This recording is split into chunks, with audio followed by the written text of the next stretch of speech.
உதடுல டேட்டூவா? என்னங்க நடக்குது இங்க?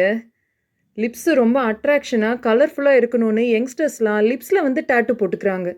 இது எவ்ளோ பெரிய ஆபத்தான விஷயம் அப்படிங்கிறது அவங்களுக்கு புரியலைங்க.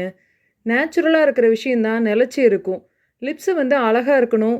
பனிக்காலத்துல வறட்சி இல்லாம, வெடிப்பு இல்லாம, கிளியரா இருக்கணும் அப்படின்னா 2 பொருள் போதுங்க.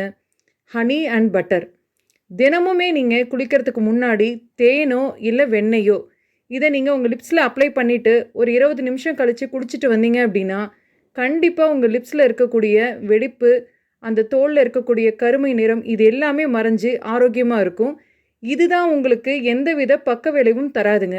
தயவு செய்து லிப்ஸ்லலாம் டாட்டூ போட்டுக்காதீங்க. அதில இருக்கக்கூடிய அந்த பிங்க் கலர் உங்களுக்கு அட்ராக்ஷனா இருக்குமே தவிர, ஆனா ஃப்யூச்சர்ல கண்டிப்பா உங்களுக்கு பிரச்சனைய குடுக்கும். ஏன்னா, இது சம்மந்தமா நம்மகிட்ட ஒரு பேஷண்ட் கூட வந்திருக்காங்க. அவங்களுக்கு இந்த மாதிரி டாட்டூ போட்டு லிப்ஸ் ரொம்ப வீங்கி போயி, ரொம்ப பிரச்சனையா இருக்குங்க. அதனால கேர்ஃபுல்லா இருங்க. ட்ரெண்டுன்னு சொல்லி எதையாவது செஞ்சு பிரச்சனைய ஏற்படுத்திக்காதீங்க.